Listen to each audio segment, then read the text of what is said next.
Hello and welcome to Living with the Tide. Today we're going to show you our Hydrovane, as some of you asked on our live chat. So stick around for that.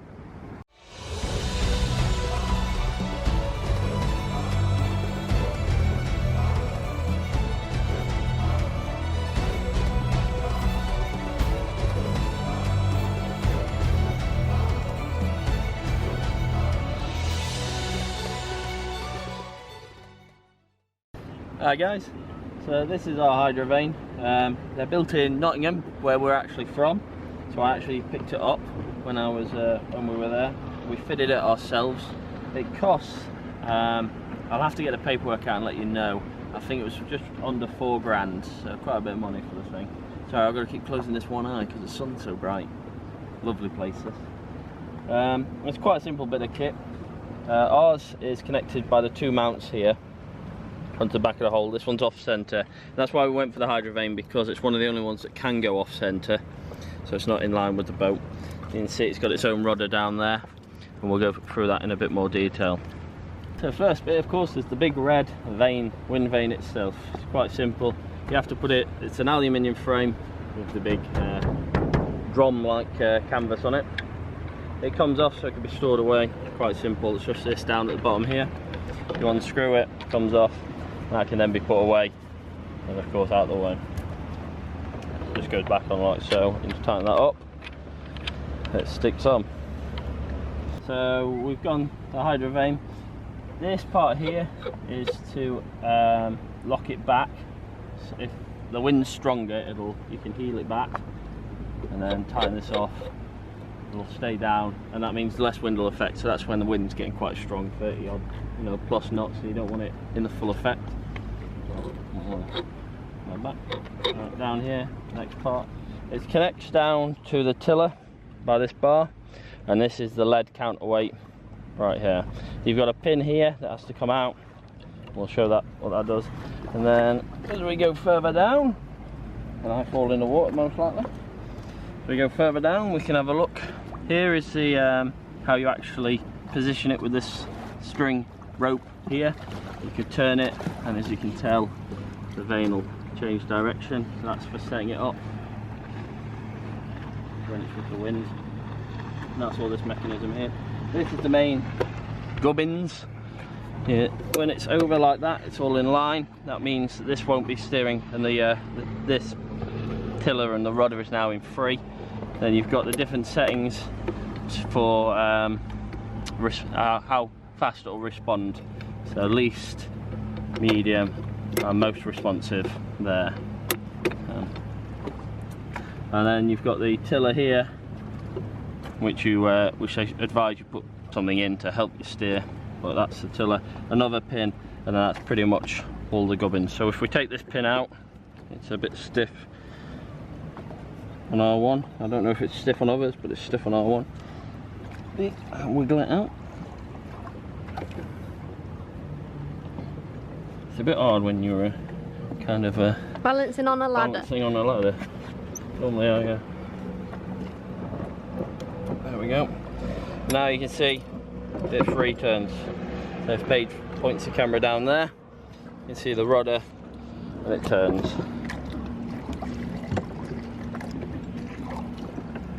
As you can tell. So setting the Hydrovane is quite easy. You find out where you want the wind to come from.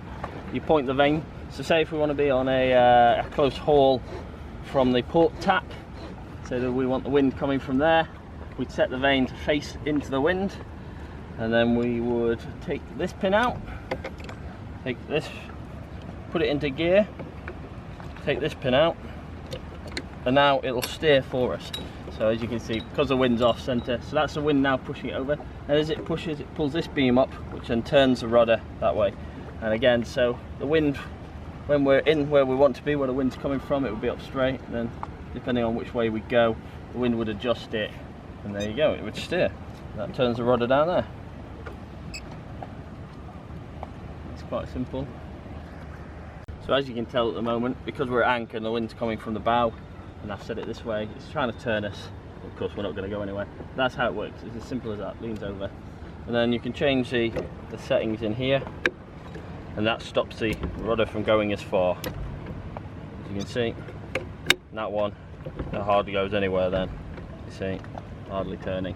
Even though this is pushing it all the way, it'll only turn slightly on the rudder, and that makes it so if the wind's stronger, you can turn the response down so it doesn't start veering off. Well, that's all there is to it really. It's a nice simple bit of kit mounted onto this this frame. I'll show you that mount. I'll have to get in the tender to give you a good look at that. But yeah, as you can tell, the wind keeps shifting with the anchorage, so now it's leaning my way. That's all there is to it. And like I said, you can of course lean it back, make it less responsive if there's stronger winds. And that's just done with the knob around this side. And that's literally all there is to it. Now mounting it was a bit more tricky, and we'll go through that in a minute.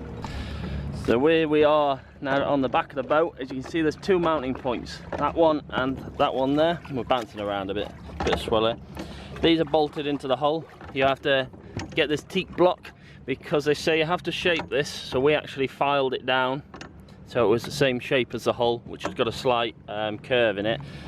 And then there's a stainless steel backing plate on the back, and those two are then bolted through the hull, and it holds it nice and tight. And then we've got the Sikaflex there to seal it, and that's done on the top one there. Ran out of white Sikaflex, so we had to use black, but same difference, all the same.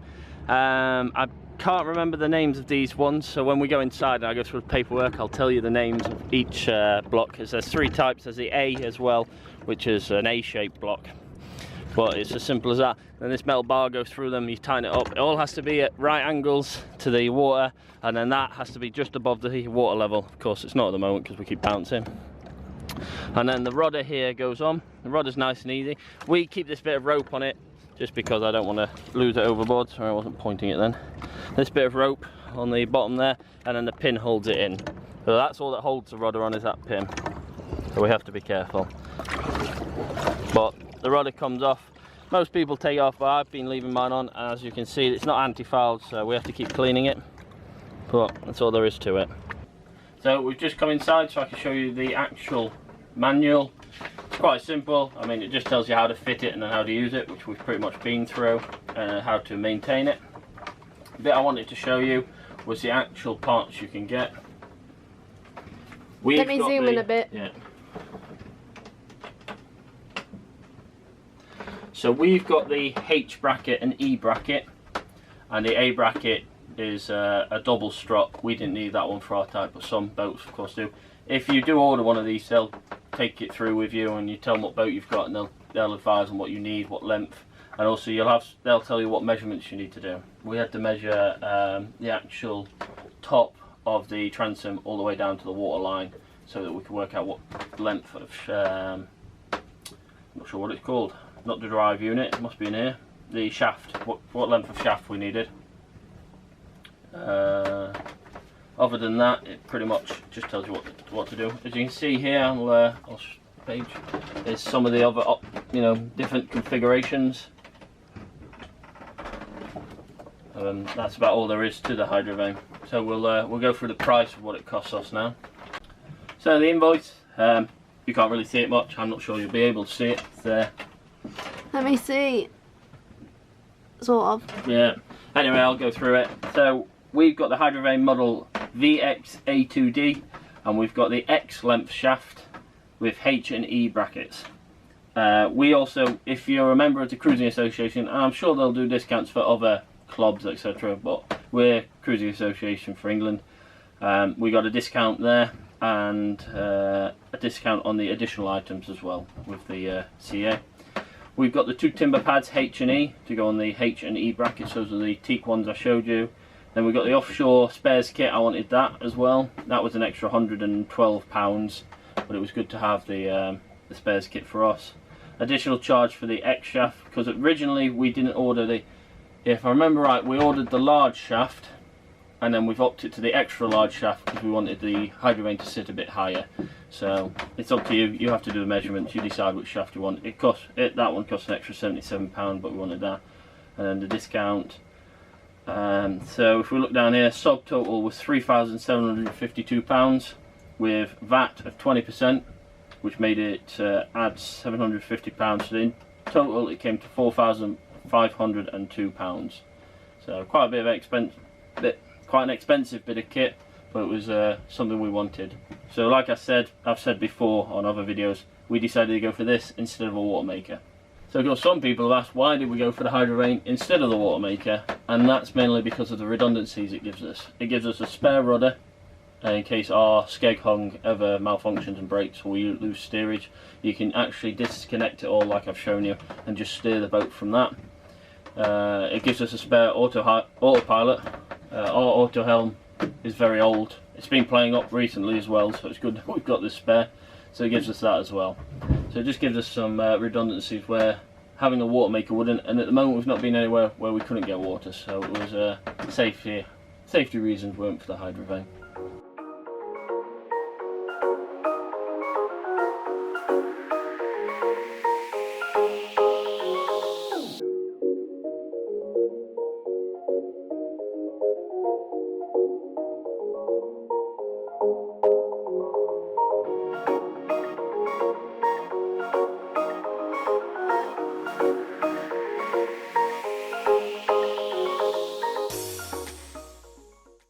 Thanks for watching, guys. I hope that video helped a little bit on any questions you may have had on our Hydrovane. As always, if you did enjoy the video, please give us a thumbs up, and if you want to keep up to date, then think about subscribing. We'd like to give a massive shout out to our patrons for their support. It makes it all possible. Thanks guys, and see you again soon. Today on Living with the Tide, current news. Am I doing the whole thing again? We're rocking a lot and it's putting me off.